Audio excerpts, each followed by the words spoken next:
Hi, good morning, y'all. I'm a little halfway into it, but I thought it would be a wonderful idea to show you how my Swiss meringue buttercream that I make come out. So I'm making a double batch. The bottom of my bowl, as you can see, it's still a little bit warm, so I have a little bit more mixing to do. I have my egg whites. I cooked them, my egg whites, my sugar. I cooked them to about 160 degrees. Now some people say they put a bag of peas underneath their bowl to make it cool down faster. I don't do that. I don't do any of that.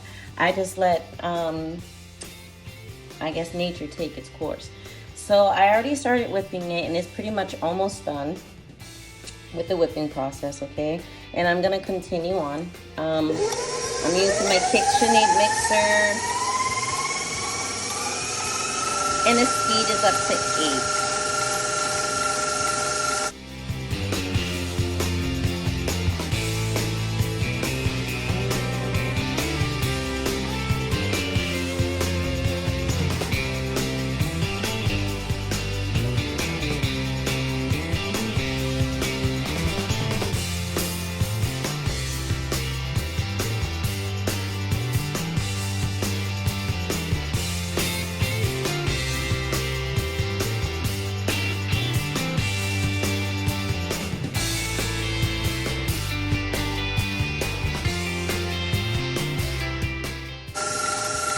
Start adding the butter. It's about the temperature that I like. I don't wait for it to get too cool down, but I don't want it piping hot either.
Okay, my last bit of butter, I'm gonna go ahead and I'm gonna add it in.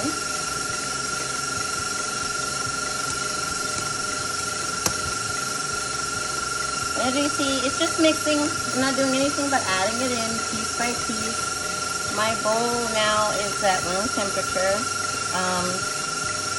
I like to thank the butter for that. I put my butter in the refrigerator, like I let it come to room temp and get soft. And then right when it's mixing, like I'll take my butter out the night before and let it warm up.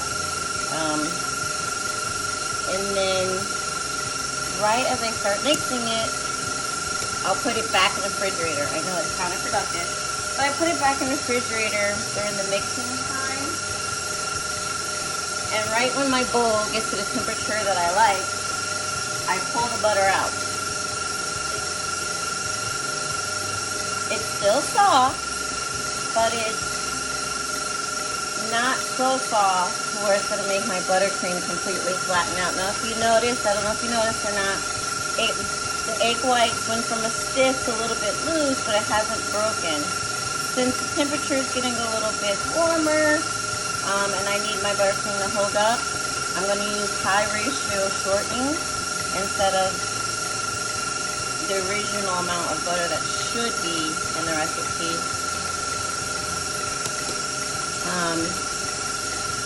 This keeps the buttercream stable during warmer temperatures, and it tastes great. So you never know, don't know the difference. It's a game changer. So I'm gonna go ahead and add it in. And as I start adding it in, it's gonna look like it's gonna curdle. You see how that goes? Don't worry about it. Just keep mixing. Just keep mixing and adding your shortening. It's coming together. There you go.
I know you guys are thinking, oh my god, that's a lot. No, I'm making a double batch of it, like I said earlier. So it's gonna look like I'm using a crap ton of butter and a lot of shortening, but it all evens out.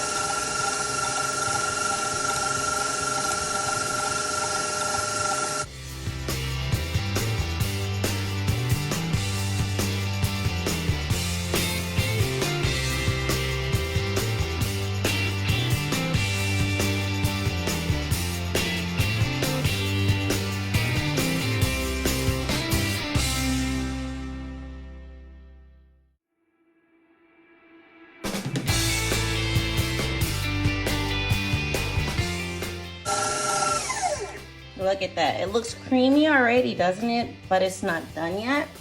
I gotta add my powdered sugar. So normally this would be the time where I would add, where you can add your flavoring. Well, if you like. See, look, it looks creamy, doesn't it?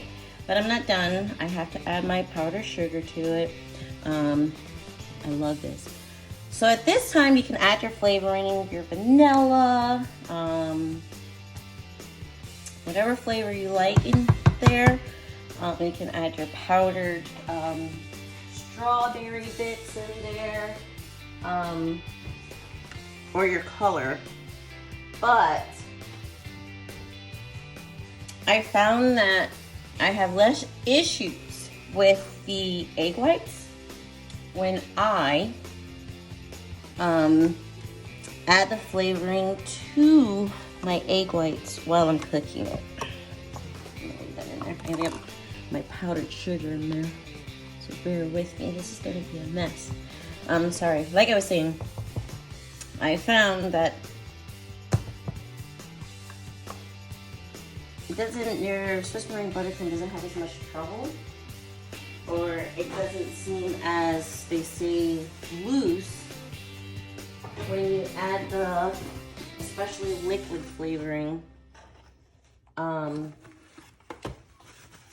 during the process of warming and melting your sugar. In that process, while it's heating up, a lot of the liquid from out of the flavoring is kind of evaporating. Everybody knows that vanilla is made out of an alcohol with vanilla being soaked in there. So when it warms up, the alcohol and the vanilla will evaporate off, leaving a little bit less liquid. Same thing with the egg whites. You're sitting there, you're warming it up, and the moisture inside of the egg whites will kind of evaporate off, leaving you with a stiffer buttercream. So now I'm gonna add my powdered sugar into here, and I'm gonna do it in parts because it's a double batch and I have a small mixer and I don't have a covering. So I'm gonna add half my buttercream, half my powdered sugar in there. I'm making this. I'm trying to avoid that. Into it, like so.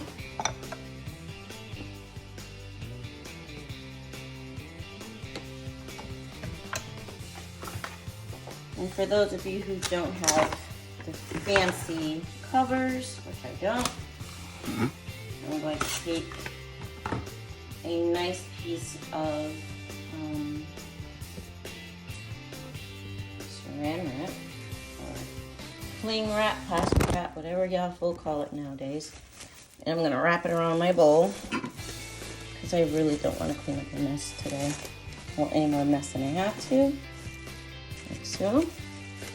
Look at that. And I'm going to start mixing it. A little slow. Put it in there.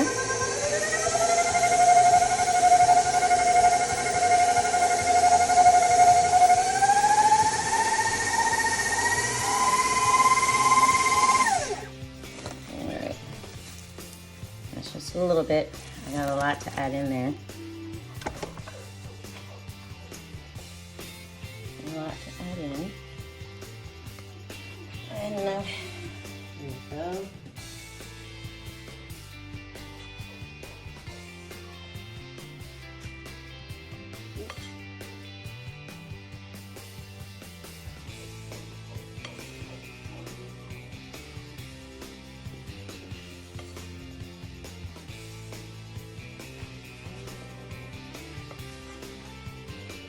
And get it all in there.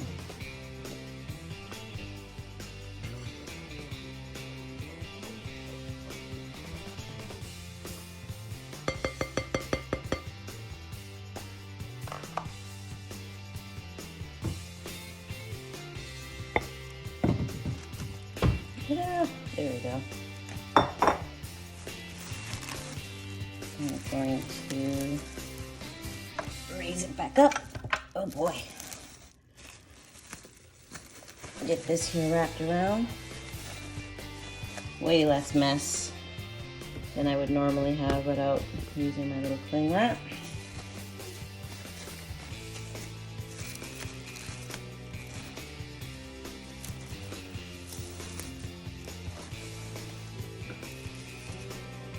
Let's get it started.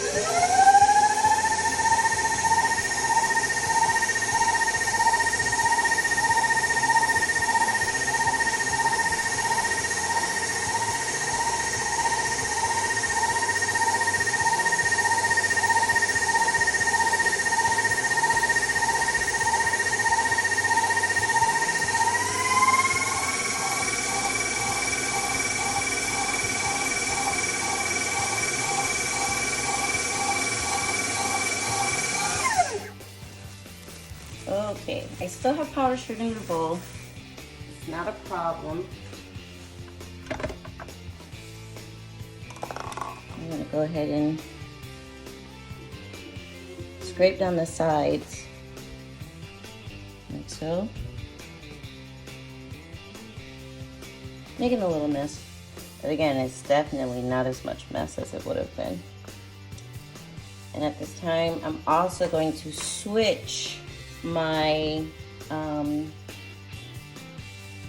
my whip to my paddle, because that's what's gonna make it creamy. So I'm gonna let it mix for like another few minutes or so. Let me get this out of here. Oh, it's so thick. Get that out. I got a little bit of mess, but when I started making everything, I weighed a little extra because I knew that was gonna happen. So it looks creamy. I just gotta finish getting the rest of the powdered sugar in there. And again, it looks like a lot of powdered sugar, but I'm making a double batch. I found that I have less air in my buttercream, even though I whip it half to death with the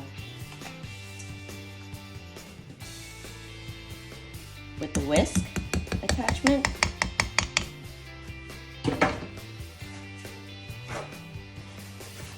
Than I do if I make just a single batch.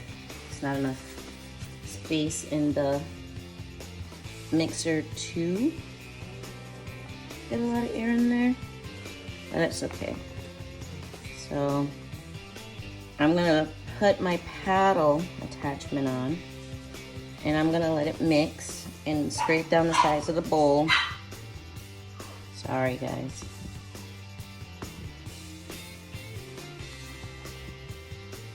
For about 10 minutes just to get all that powdered sugar in there and incorporate it. And then I will show you the final product when it is done. Paddle attachment in.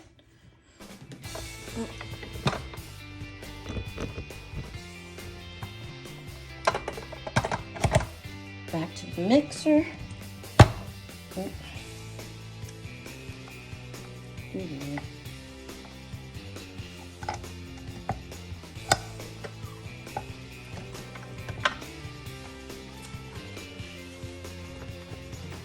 A little bit more of my cling wrap.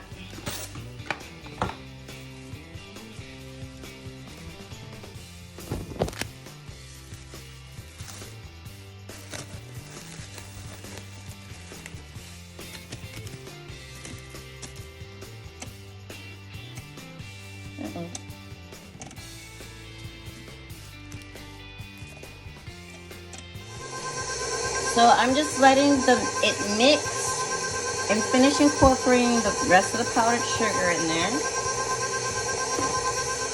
And while it's doing that, it's also kind of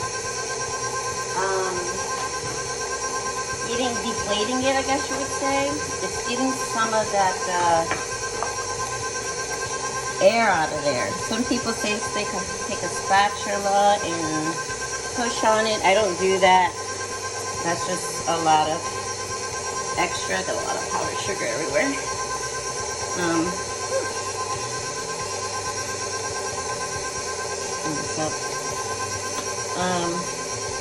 But as you can see, here, I'll take this off so you can see it. It's coming together really nicely, okay? And I can increase it a little bit. It's not gonna hurt anything. If anything, at this stage, it's just gonna make my buttercream so much smoother. It's gonna make sure there's no lumps in there.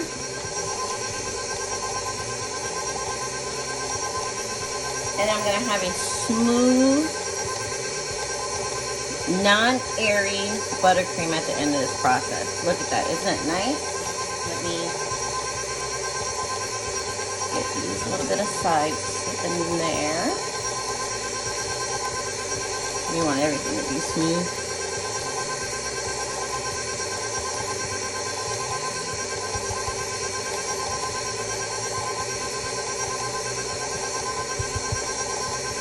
There you have it. Swiss meringue buttercream is not as hard as people make it. All you gotta do is make sure, best number one, either glass bowl or metal bowl. Plastic you can try, but I don't recommend it at all. Matter of fact, just don't use it, glass or metal. Clean out your bowls with either vinegar or a little bit of lime juice to make sure any residual oil that, even though you put it through the cleaning process and through the dishwasher, may magically be left over. Separate your egg whites first in a bowl, and then place into your mixture into your bowl little by little.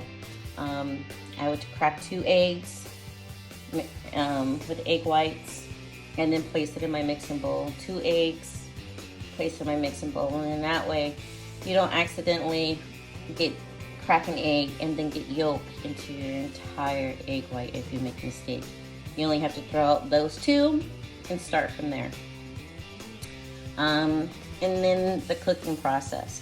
So long as you're consistently moving the yolks, they should not cook. Make sure you're consistently moving them. Make sure that you don't have your heat on flame on.